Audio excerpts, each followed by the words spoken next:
On today's episode of Star Wars Factions Compared, we look at which of the 4 original and prequel trilogy factions had the best standard blaster rifle.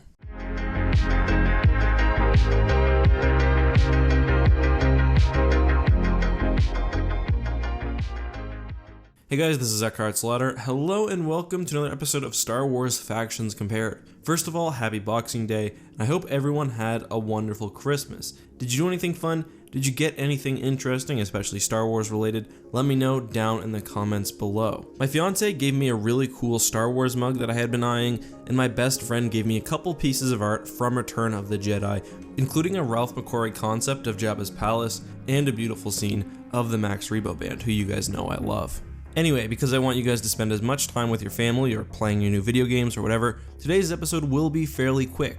We're looking at the main rifles of the Confederacy, the Alliance, the Empire, and the Republic, trying to determine which one is best. I should note that the weapons we're talking about here are actually the starting weapons for the Assault class in Star Wars Battlefront 2. Keep in mind that that game is somewhat balanced, so we can't really use it to determine which weapon is best. Let's start our discussion with a look at the Empire and their E11 Blaster Rifle. The E11 was probably the most common and popular rifle in the Star Wars universe. The E11 would most accurately be described as a carbine. It was fairly light, it was maneuverable, it was very effective in close quarters, and it had a high ammo capacity. However, as the Essential Guide to Weapons and Technology states, the E11 was considered the most versatile and reliable weapon around during the post-Galactic Civil War era. An example of this versatility can be seen in the rifle's stock, which is extendable, providing extra stability and accuracy at longer ranges. In addition, although the weapon was technically lighter than some of the other blasters on this list, it was still very deadly, and the movies show us that it's capable of taking down even an armored target in a single shot. The weapon also had various fire modes, including a stun setting, and was capable of firing projectiles, such as darts. The E11 was also not at all prone to breaking down or malfunctioning, and it makes sense why, with this reliability and this flexibility, that it was one of the most common weapons used by both military factions, including the New Republic and the Empire, and civilians. Next we have the Galactic Republic during the time of the Clone Wars, and I've selected the DC-15S as their rifle. Despite that it could technically be fired with one hand or even dual wielded, the DC-15S was a heavier rifle than its successor E11, which we just discussed. With that extra heaviness, we can assume some extra power, especially since the Galactic Republic used their rifles to take down heavily armored battle droids. The rifle was similar in most other areas. They were both capable of either semi-automatic or automatic firing.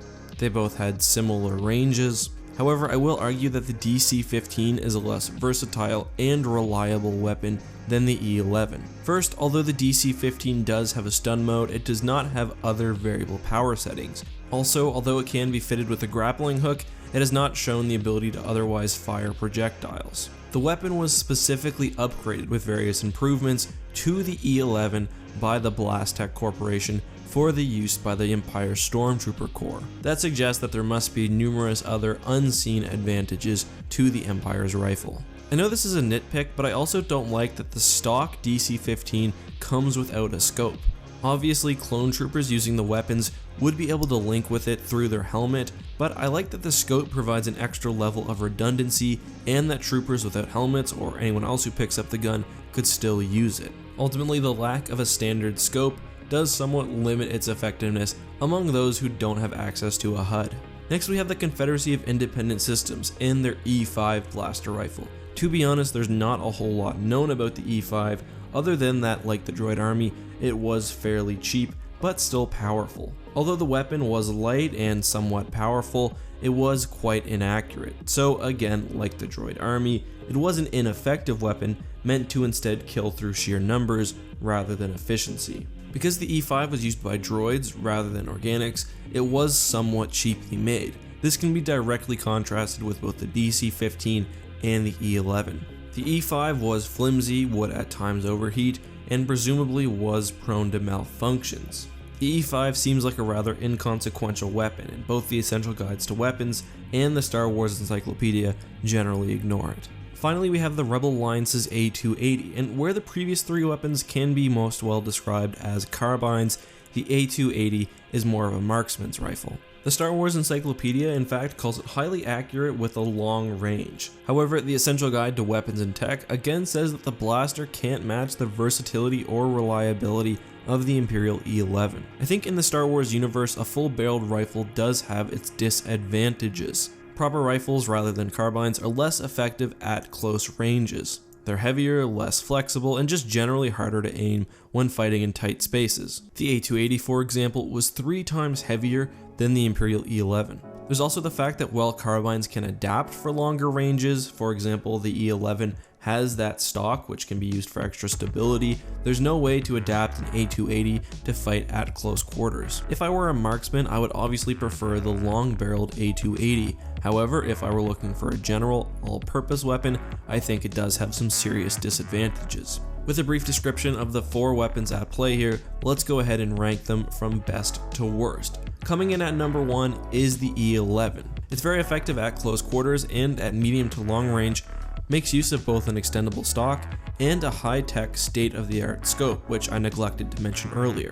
The scope not only provides magnification for unhelmeted troopers, but also allows for visual enhancement and the display of data. All in all, the weapon is versatile and reliable, which puts it at the number 1 spot on this list.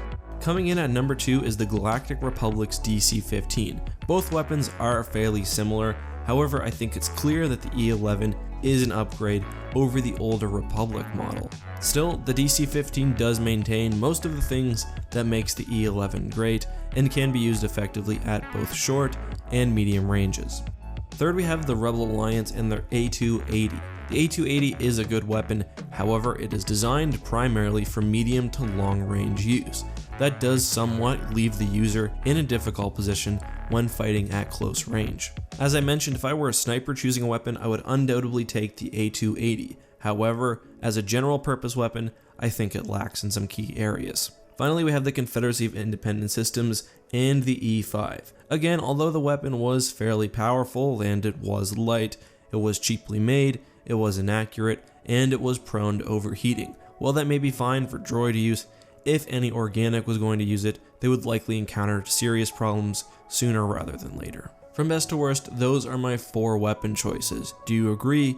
Do you disagree? Let me know all of that and more down in the comments. Also, don't forget, let me know which video you'd like to see me make next, and also let me know what you got for Christmas. Anyway guys, thank you so much for watching. As always, this has been EckhartsLadder. Thank you for watching and may the Force be with you.